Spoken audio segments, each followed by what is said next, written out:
자, 그러면 이 상태에서 옵션을 보면 별게 없어요. 그래서 그냥 오케이.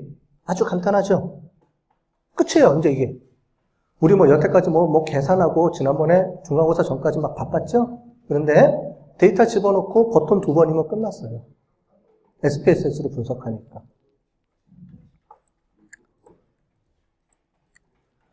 자, 그죠? 자, 그래서 볼게요.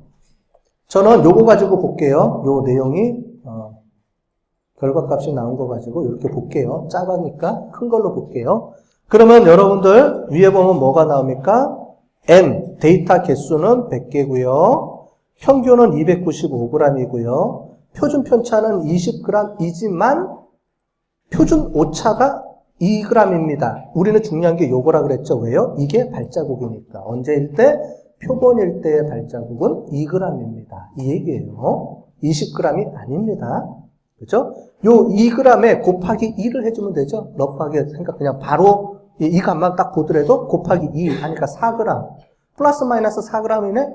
그냥 바로 계산돼야 되죠, 이제. 통계를 할 줄 알면. 그죠, 이제는. 그럼 어떻게 돼요? 이제 플러스 마이너스 4g이니까 320에서 플러스 마이너스 4g 안에 요 범위가 들어가는지만 딱 보면, 안 들어가네? 그러니까 밑에 안 봐도 이제 할 줄 아는 사람은 벌써 계산 끝났어요. 그죠? 근데 우리는 굳이 그렇게까지 안 해도 여기 보겠습니다. 제일 중요한 건 앞으로 요걸 보세요, 요거. 자, 별표. 검정값이 320g을 체크했는데 유의 수준이 0.000입니다. 자, 이 유의 수준은 뭐라고요? 뭐가 맞을 확률? 무슨 가설이 맞을 확률? 자, 무슨 가설이 맞을 확률? 무슨 가설? 우리 통계 분석은 무슨 가설을 검증한다 그랬어요? 무슨 가설이 맞을 확률이? 귀무가설. 그렇죠. 그거를 절대 잊어버리면 안 돼요. 통계 분석에서 나오는 확률은 뭐가 맞을 확률이에요? 무조건 귀무가설이 맞을 확률. 이거는 절대 잊어버리면 안 돼요. 자, 그러면 귀무가설이 뭐였어요? 우리 아까 전에 문제 유형을 봤잖아요. 귀무가설은 뭐라고요? 320g을 판다, 안 판다? 귀무가설은 320g을 판다가 귀무가설이었어요? 안 판다가 귀무가설이었어요? 귀무가설. 자, 지금 우리는 뭘 검증하는 거예요? 320g을 파는지 안 파는지를 검증하는 건데, 귀무가설은 무조건 뭐라 그랬죠? 이퀄이라 그랬잖아요. 그죠? 320g을 판다라고 가정을 해야죠. 왜냐면 320g을 팔아야 되잖아요. 안 팔면 안 되죠. 그죠? 근데 우리는 진짜로 320g을 파는지 안 파는지를 검증하고 싶은 거잖아요. 그러니까 귀무가설은 뭐예요? 무조건 320g을 판다. 이렇게 생각하면 돼요. 항상 이퀄이다. 뭐든 무슨 값이 들어가든 이퀄이다. 이렇게 보면 돼요. 귀무가설은 무조건 이퀄, 같다. 또는 이퀄 0이다. 무조건이에요. 이거는 변함이 없어요. 무조건 이퀄이에요. 귀무가설. 자, 그래서 귀무가설이 뭐라고요? H0의 의미는 뭐예요? 귀무가설의 의미는 뭐가 돼요? 뮤는 얼마예요? 320g일 거야가 귀무가설입니다. 무조건이에요, 이거는. 자, 그러면 그런데 320g이다 라고 우리가 가설을 세웠는데, 이 가설이 맞을 확률이 몇 %예요? 빵 %라는 거예요. 빵 %. 귀무가설이 맞을 확률이 빵 %. 그럼 귀무가설이 맞았다는 거예요? 틀렸다는 거예요? 결론적으로. 귀무가설이 아니다. 틀렸다는 얘기잖아요. 자, 옆에 보면 이게 T값이 뭐라고요? T는 발자국 수입니다. 발자국이 몇 발자국 떨어져 있어요? 우리 기준은 2발자국인데 얘는 마이너스 12발자국이나 떨어져 있네요. 이것만 보더라도 우리가 틀렸다. 이렇게 얘기할 수가 있겠죠. 그래서 T는 기준이 2발자국. 확률은 뭐라고요? 0.05보다 작으면. 왜 작아야 되죠? 영구가설이 맞으려면 0.05보다 작아야 되잖아요. 우리 기준은 항상 뭐예요? 얘가 맞을 확률이 뭐예요? 기준이죠. 95%잖아요. 지금 우리는 항상 그 얘기를 하는 거예요. 절대 헷갈리면 안 돼요. 우리는 귀무가설이 맞을 확률을 95%로 검증하는 겁니다. 그리고 귀무가설이 틀릴 확률이 5%예요. 나머지. 그죠? 이걸 명심해야 돼요. 자, 그래서 결론적으로 봤을 때 어떻게 돼요? 유의 확률이 귀무가설이 맞을 확률을 나타내 주는데 0.000. 귀무가설이 맞을 확률이 거의 제로다. 절대 귀무가설이 맞을 일이 없다. 이렇게 보는 거고요. 중요한 거는 또 한 가지가 이제 보고서를 써야 되잖아요. 간혹 가다 보면 보고서를 요 표를 그대로 복사해서 넣거나 카피해서 넣으면은 혼납니다. 보고서는 정리를 해줘야 되죠. 우리는 통계를 배워서 이 표가 뭔지를 알지만 일반 사람들은 표를 몰라요. 이게 무슨 말? 여러분도 이 표 갖다 주면 알았어요? 처음에? 몰랐죠. 똑같아요. 다른 사람들은 이 표를 볼 줄을 몰라요. 그럼 어떻게 주느냐? 이렇게 정리를 해서 주는 겁니다. 주면서 어떻게 해요? 옆에다가 위에다가 이렇게 써줘야 돼. 그래서 뭐 파는 무게가 회사에서 발표한 파인트 무게보다 통계적으로 적었다 많았다? 적었다. 320g 이다 아니다? 아니다. 아닌데 이 평균이 많아요 적어요?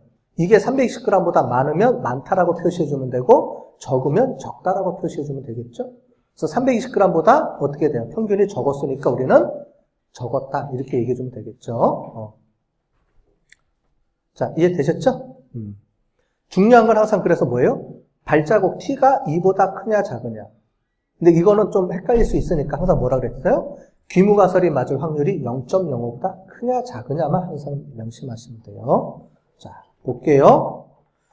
자, 그러면 이제 좌측 검정이 있잖아요. 그죠? 좌측 검정, 우측 검정이 있습니다. 좌측 검정은 뭐뭐보다 작다. 근데 얘는 영구가설 중심이에요. 밑에가 작다. 그러면 귀무가설은 뭐예요? 아니다. 클 거야. 라는 게 귀무가설이 되는 겁니다.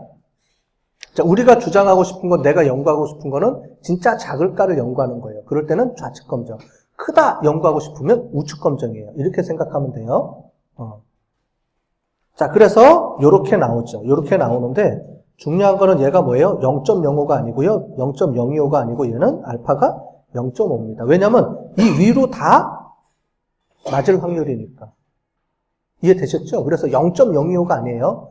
그러니까 가운데 크다 그러니까 같냐 같지 않냐를 볼 때는 양쪽 사이드가 중요하니까 0.025, 0.025로 반을 쪼갰는데 그렇지 않고 크다 작다로 계산할 때는 무조건 알파는 0.05로 계산해 줘야 됩니다. 자, 그러면 0.05는 어떻게 나오느냐? 이렇게 나와요. 우리가 구한 값을 나누기 2분의 1을 해주면 됩니다. 왜냐하면 지금부터 설명을 드릴게요. 여기에 뭐라고 써있냐면은 우리 유의 수준에 뭐라고 써있냐면 얘 뭐라고 써있어요? 양쪽 이렇게 써있어요. 무슨 말이냐면 얘는 나중에 이제 나옵니다. 뒤로 가면은 우리가 오늘 이따가 할 때 얘는 2분의 1을 해서 곱하기 무조건 2배를 해줘요. 얘는 무조건. 우리는 단축 검정하고 싶잖아요.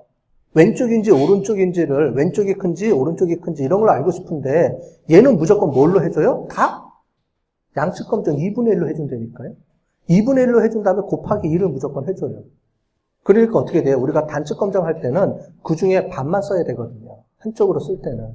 그래서 얘를 무조건 나눠줘야 돼요. 이거 왜냐면 SPSS가 그렇게 구해줘서 우리가 그렇게 써야 되는 거예요.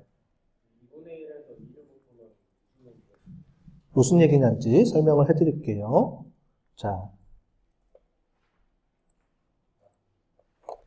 원래는 우리가 분석을 할 때는 이거였죠. 이거죠. 잘 보시면 얘가 가운데니까 우리가 양측 검정을 해야 되니까 얘가 커트라인이 0.025예요. 맞나요? 이쪽이 0.025, 이쪽이 0.025. 우리가 양측 검정이니까 크다 작다가 아니고 같다 같지 않다니까 우리는 양측 검정을 해줘요. 대부분이. 특별한 경우에 크다 작다를 계산해주고 대부분의 경우는 야 320g이 맞냐 아닌지를 가지고만 따져주면 되거든요. 그러다 보니까 항상 양측 검정이에요. 뒤로 가는 모든 분석들은 다 양측 검정입니다. 단측 검정은 극히 드물어요. 그래서 뭐 잘 설명을 안 해주는데 거의 대부분은 양측 검정이에요. 그래서 SPSS 자체가 어떻게 되냐면 양측 검정으로 계산해 줍니다. 그런데 우리는 0.05보다 크다 작다를 계산해 주잖아요. 항상 우리가 모든 연구는 0.05보다 크다 작다 제가 계속 이렇게 얘기해 줬잖아요. 그래서 SPSS는 보기 편하라고 아예 0.05로 계산해 주는데 어떻게 주냐면 구한 값을 가지고 얘 곱하기 얘를 해서 곱하기 2를 해줍니다. 그래야 0.05가 나오니까. 이해되셨어요? 그래서 SPSS 자체가 양쪽 검정을 주로 하기 때문에 아예 사람들한테 곱하기 1을 해서 0.05로 맞춰서 보여줘요. 그래서 우리가 어떤 경우에는 특별하게 양측 검정을, 그러니까 단측 검정으로 가야 될 경우가 간혹 있거든요. 그럴 때는 어떻게 해주냐면 나누기 1을 해줘야 실제 원래 값을 우리가 알 수가 있습니다. 그런 의미로 해주는 거예요. 이런 경우는 극히 잘 안 써요. 단측 검정을. 근데 하는 방법은 이거예요. 무조건 나누기 2를 해주면 돼요. 무조건 나누기 2 해서 그게 0.05보다 크냐 작은지를 보면 돼요. 이해되셨죠? 여기는 0.000인데 나누기 2도 해도 0.000이죠. 똑같죠? 그래서 별 의미가 없는데 나중에 뒤로 가면은 오늘 이따가 우리가 여러분들 퀴즈로 몇 개 풀 거예요. 거기 보면은 0.05보다 크다 작다 조금씩 변경될 겁니다. 나중에 문제 풀 때 다시 설명을 해드릴게요. 오늘 뒤에 그런 몇 가지 예제를 제가 갖고 왔어요. 여러분들이 이제 그런 의도를 알라고 해보도록 하겠습니다.